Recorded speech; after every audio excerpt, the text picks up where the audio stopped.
My name is Jackie Nytes. I'm the CEO of our public library, and with me today is Chris Cairo, who is the Director of Project and Program Development. Chris has been a key individual on the team working on our planning process for the last year, and so she is going to help me today to walk you through the work that we've done in the last 12 months and that has positioned us to move forward with your public library serving your community for the next 5 years. So let's get started. Chris? Thanks, Jackie. It was my privilege to be part of the team the past year. It was a very, very exciting experience, and I think if you have the strategic plan in front of you, you see that it was very successful results. But first, let's start back at the very beginning. The library had a desire to create a community-driven and a community-centered plan. And we can see right here that, as you recognize, this as a cloud map. It's very familiar to you, but what it represents is that we really wanted a strategic plan that clearly reflected the role of the library and the role that they would play as a vibrant partner in the growth and the prosperity of Indianapolis. So we were looking not within ourselves and how could we improve, but looking outward into the community and saying what role do we play and what services can we provide that would add to the vibrancy of Indianapolis. The library is eager to evolve in ways that optimize its value to the community, and we wanted to align all of our strategies to the goals of other community organizations that had similar aspirations and a similar focus, such as United Way. And we wanted to create an open, consensus-based process that was led by community members. And you'll see as I go through here that we very actively engaged, recruited, asked for the support of everyone in the community. The framework was based on a modified quality of life model. It's the quality of life model for driving community sustainability, and it has been adopted by many cities in the United States, and we thought that it was a very good foundation and platform for us to work within. And so then we started with a blank slate and 2 questions. What kind of city do we, the residents of Indianapolis, want Indianapolis to be? And what kind of library do we, the residents of Indianapolis, need? And we just started with those 2 questions. It was important for us to think in terms of not already having any preconceived ideas or a list of givens that we already knew that we wanted to do as a library organization, but to step back and say, let's start fresh and let's think about who we want to be as an organization and what role do we play in the community. So we had many individuals and groups within our community share their ideas. They provided their insight, they provided their passion as the plan developed. We had some very robust conversations and not always in agreement, but it led to, I think, a really top quality plan that included everybody's voice.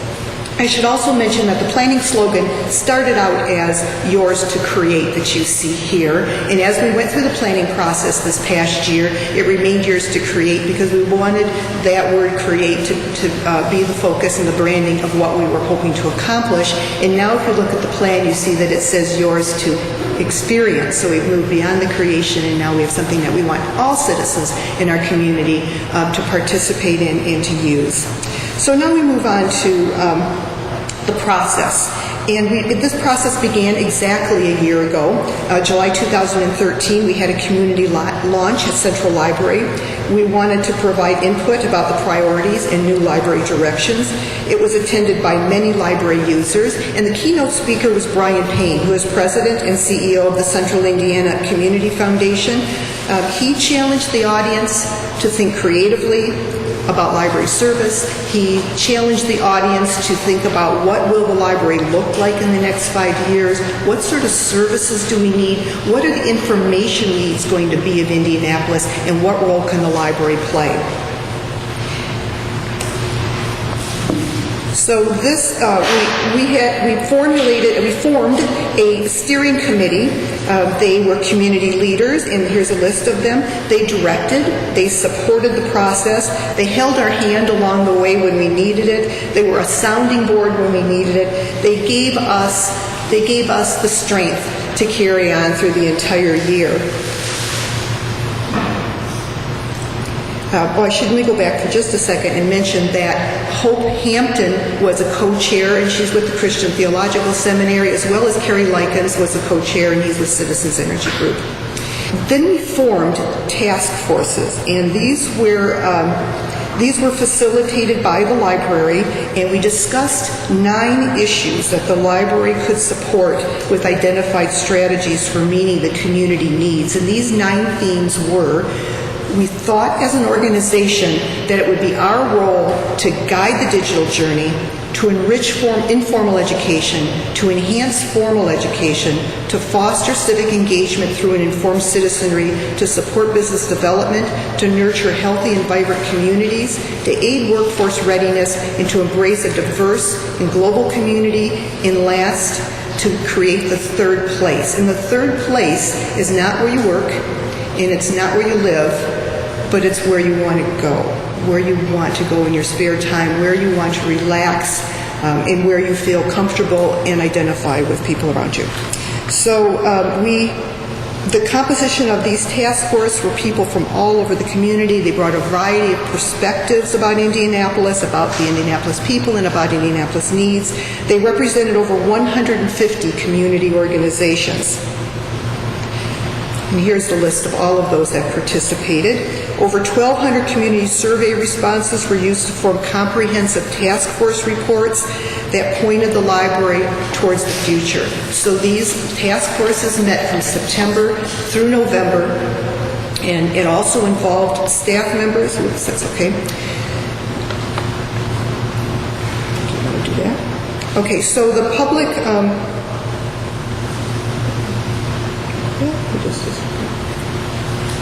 I get rid of it? There we go. Gets rid of it. We involved many staff members. They served on our task forces. They attended our public and staff meetings. They took a staff survey opinion piece that we used. All of this input came together and was part of the development of the strategic plan. I also want to mention our Library Board of Trustees. They met regularly to review the various inputs and delve into aspects of our strategic plan all along the way. Some of the recommendations that were made by the task forces regarding accessibility in particular, also subsequent relocation of some of our library facilities, sparked debate by our library board, whose members are to be commended for their conscientious deliberation of all points of view. They had a very difficult task. As you move forward, as you think about the future of public libraries and information, you have to think about change, and change is always difficult to the conversation to engage in. There was also a public meeting at every branch with our CEO, Jackie Nytes, and a preview of the strategic plan. So by this time, in January and February, we actually had some high-level thinking about, we had the core goals, we had some strategies. We did not yet have any actions for how we were going to meet those strategies. And this was given to every community member that attended, so that they could comment upon this. And this was still an open document in flux, and we used all of their comments to enrich this document as it moved forward. So with that, I'm going to turn this back over to Jackie, and she's going to talk about the value of the plan to the community.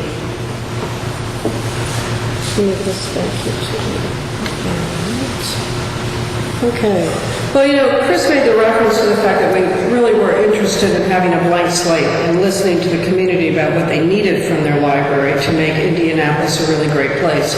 But even when you do that, you still do it with some sort of philosophical guidance or set of core beliefs about the business that you are in. And these organizational principles, which are on page 5 in the plan, reflect what I would call sort of our biblical beliefs, if you will, as librarians in today's world. These are really fundamental things that no matter what else we come up with for action items and for goals, these things form the basis of our thinking about our work in serving the community of Indianapolis. And you will see language in here that shows up through many of the goals. The community was not at all at odds with these beliefs, and these beliefs are very much in sync with where the community really wanted to be going. went from these principles into the goals and strategies and things that Chris has mentioned to you earlier, and ultimately we have a very action-based plan. And we're going to take a few minutes to go through each of the goals for you, but before we do, I do want to highlight one or two really large points that have preoccupied much of our discussion. You'll see in the planning document that all four of the goals address the future of Indianapolis, but it's funny, at the end of the day, sometimes no matter how much important stuff you want to do, everybody wants to know, what are you going to do in my neighborhood? And a very important principle to us through this entire plan is the principle of accessibility. We want the library to be accessible to people. And as we looked at this map here on the left side, the current map, you can see large sections of population that are not served by an existing library. And this was an important part of our research, an important part of our discussion, and an important part of some of the tough decisions the library board had to make as they went through. Ultimately, we will make changes through this plan that result in the map that you see called the future map there on the right-hand side. And that kind of work is all intended to increase access. Now, there's other things we'll do to increase access. We're joining up with many school libraries. We're having conversations with libraries in places like Beech Grove, and we already have a connection to the Art Museum libraries and the Idle libraries. So we have a number of ways that we are increasing access. We're also working to make sure that the children whose library card fines have buried them and they've stopped coming to see us. You know, that's another way to improve access, is to get those kids back in the game. But that word accessibility has been a key one to us, because it doesn't do much good to have a public asset that in fact people cannot make their own. So I want to have Chris start by going through goal 1 for us, okay?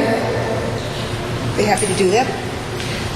Goal 1 is strengthen the library's contribution, enrich Indianapolis' desire for personal growth and learning. And that took a number of different forms. And some of the strategies were that we wanted to make sure that we contribute to the formal education efforts. We wanted to join efforts with those in our community that are trying to close educational achievement gaps. We also wanted to be a strong participant in the movement to prepare young children for kindergarten.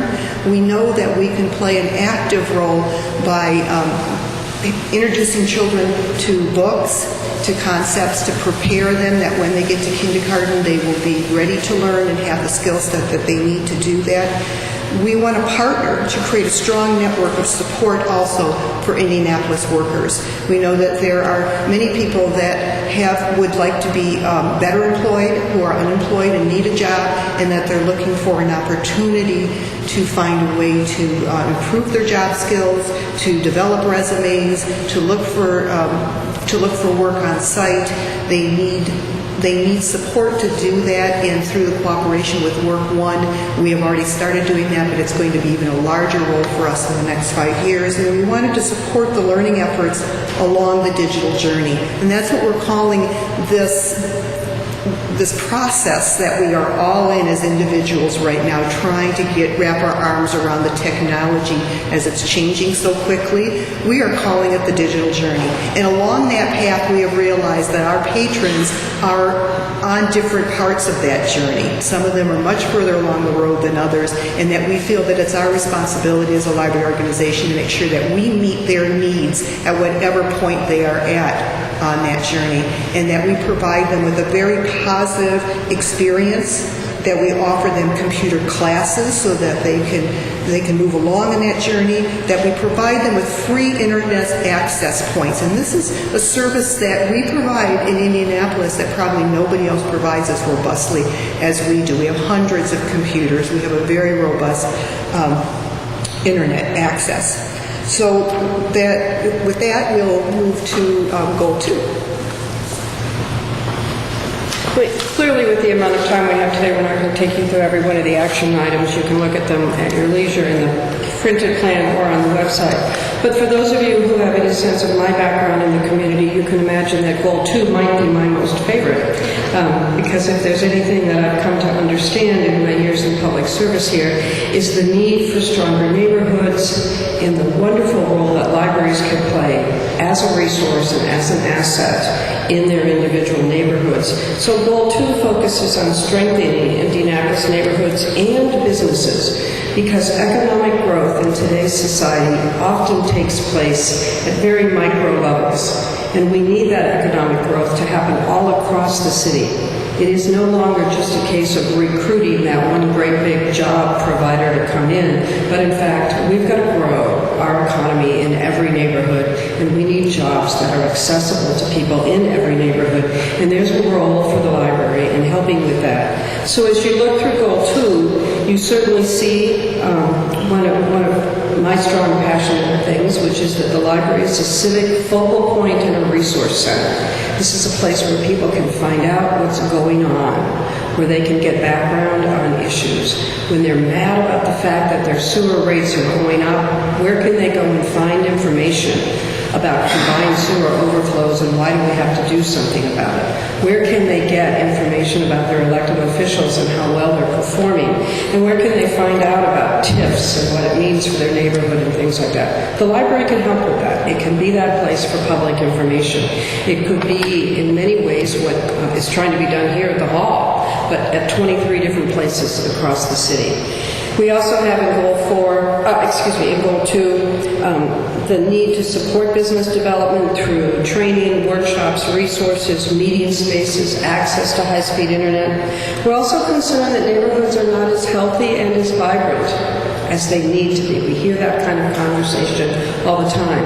But again, where's a gathering place? Where's some place that people can, in fact, come together and maybe have meetings, maybe have classes, access to information again. Over at the Hallville branch, we have a food grocery truck coming to the library every week. We know that neighborhood's a food desert. By visiting that library and the trusted, safe location in that neighborhood, we have a chance to help improve the health of that particular community. So those kinds of community building activities weave all through Goal 2. Goal 3 is a little different. Chris?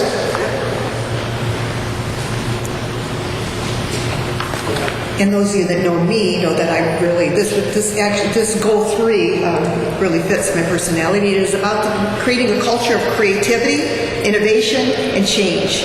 That it is important for us as an institution for the next 5 years, definitely, if we're going to make these changes, that we be innovators and that we have a staff that's prepared and ready to, and has the institutional capacity to innovate. So we're doing that by creating a system for encouraging creative ideas and rewarding them, and using constant cultural messages that will be embraced by all staffs. We also want to make sure that we use the library as a learning lab for creativity, not just for getting our staff prepared for the future, but that we make our branches and our central library accessible for the public to use our facilities as learning labs for creativity. We want to have maker spaces and opportunities for people to experience some of the new technology that's out there. Just recently, we did a workshop on Google Glass, and we had a number of pairs of Google Glass available for the public to test.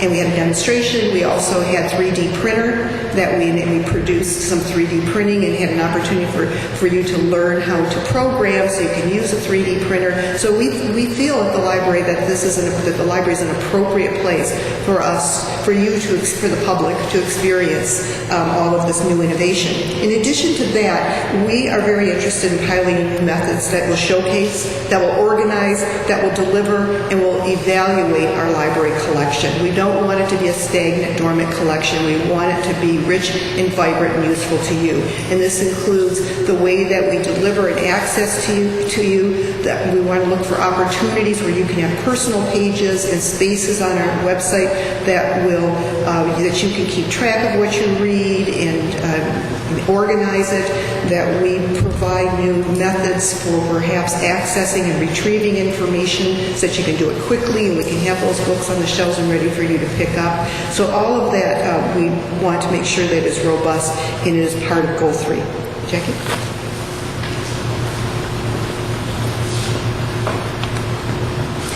You mentioned that Goal 4 talks about our locations, and this work will get underway already this fall. We're starting to work with neighborhood groups to identify and fine-tune some of this location discussion. We'll be working in some areas in the community that are already hot topics for redevelopment by other groups. If you think about the whole international community out on the West 38th and Lafayette Square area, we have a very strong library there that is very much in demand, and we think we have a great opportunity out there to do something that better serves the international community and the far west side. So we'll be going to work on the Eagle Branch very quickly. We'll also be working soon on in the Martindale-Brightwood area.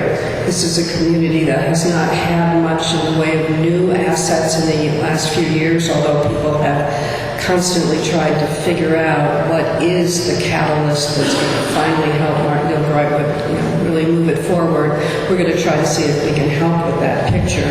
Some of the other things that we'll be doing in Goal 4 have to do with, well, let me mention one other one.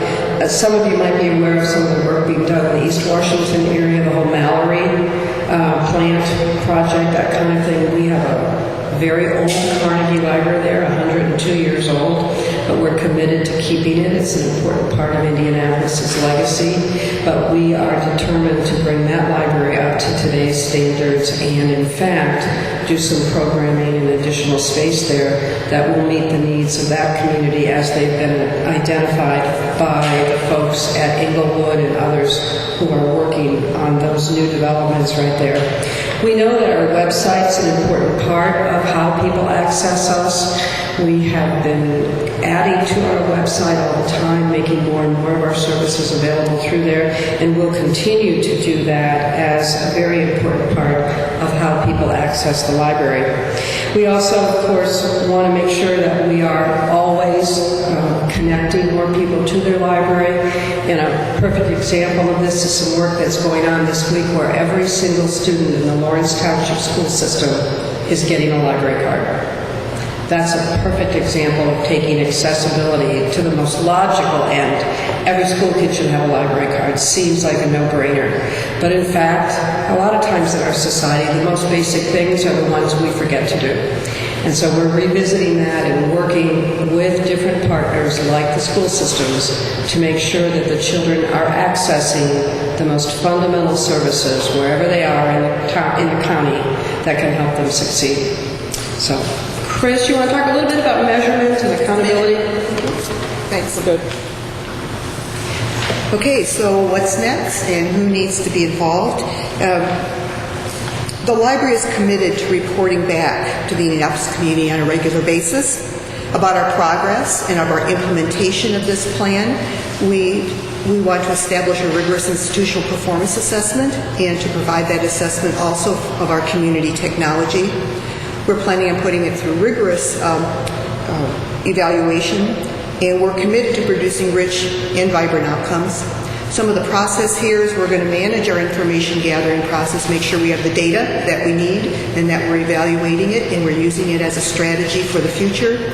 We want to create community-level outcomes so that we make sure that we are accomplishing the goals that are meeting the needs at the community level, and then we want to develop annual service plans targeted to accomplish these actions, which means that a service plan is a voice from every library employee that is interested in an action to fill one of these strategies. They develop a service plan. The service plan talks about a needs assessment. It talks about the target audience. It talks about how they're going to evaluate their program, what kind of funds that they need for their program, and that these are all put together the prior year, and we look look at them, we form a strategy based upon those strategic plans, and we look for ways that they need to be funded, whether through operating budget or through our foundation, and that way we have all voices throughout our organization heard, and we make sure that we have a very rich action for the next year. We also plan on sharing quarterly strategic plan dashboard that we make available to all of our stakeholders, including our library board, including their steering committee and the task forces that were so instrumental in making this strategic plan possible. And lastly, we want to conduct annual community technology needs and assessment, do that in English as well as Spanish, so that we understand what the technology needs of our community, and that we buy the appropriate equipment that we need, and that we have all of the tools available for our community. So now, Jackie, how are we going to pay for it? Let's see. I want to make one observation about evaluation. We've been really paying attention to national norms and things like that to always understand where we fit. And there's a great tool being used nationwide to check on libraries and communities' technology proficiency. It's called EDGE. And we're using this as kind of a benchmarking tool for ourselves to make sure that our library is affording adequate technology opportunities to help our population stay as current as they can. And this is one where right now we score reasonably well, but by putting ourselves through that evaluation and doing that on a regular basis, it'll be a guide to us as we go forward. So the EDGE report will be one of the many tools that we'll be using that Chris mentioned. At the end of the day, we've got to pay for all this. Welcome to your public government, right? And we have made a couple of choices. One is that we will not rent library facilities anymore. That's really a strange, contradictory thing. Everybody thinks, why don't you rent? It makes you more flexible. It's just the way the tax laws work in Indiana. We are better off owning than renting, so we're getting out of the rental business. That's going to allow us to free up about $250,000 a year that can be put into services instead. We also have refinanced all of our debt. We have about $78 million of outstanding debt on the books right now. That is scheduled to be completely paid off in 2022. We have, in the meantime, refinanced it all and got lower interest rates, and the gap that was created by doing that is what will be used to fund the new bond issues that will pay for the projects that we've described today. We also have a foundation, and they are committed to continuing to support all of our programming efforts. They raise about between $2 and $3 million a year to help pay for our programming activities and some portions of our collection.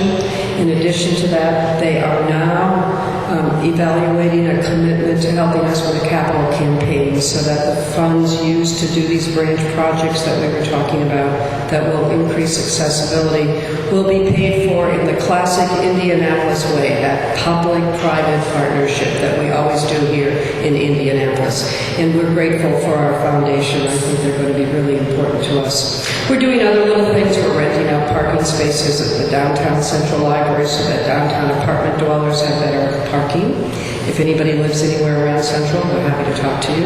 And we're renting out meeting rooms and things like that to try to generate extra resources. But in general, it's a case of working really closely with the City Council and other governmental units to understand and help them understand that as they make changes in the tax law, they need to keep their library service in mind and make the kinds of changes that will not hurt us, but in fact help us. And right now, the atmosphere for that's really positive. So we're confident that we can pay for this, and moving forward, it's going to take a lot of people's help, but it is doable. It's a plan we can deliver on, and we look forward to reporting back to you on it. You see here on the screen and in your on the back page of your packets, the website, our strategic plan is there for you to share with others.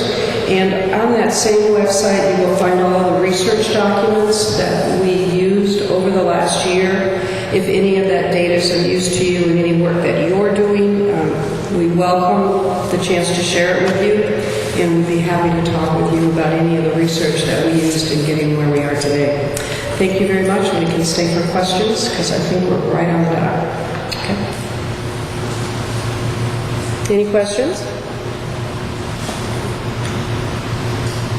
Anything you don't like? Everybody believe libraries still have a role in the future? Yes. I have a question. Please. Maybe you talked about this thing, is that what does the relocated library mean? Is that just changing? It's an instance where, if you think about the Glendale Library, for example, we are not leaving the Glendale community. Some way, somehow, we're going to find another location for Glendale, but it'll be more or less there.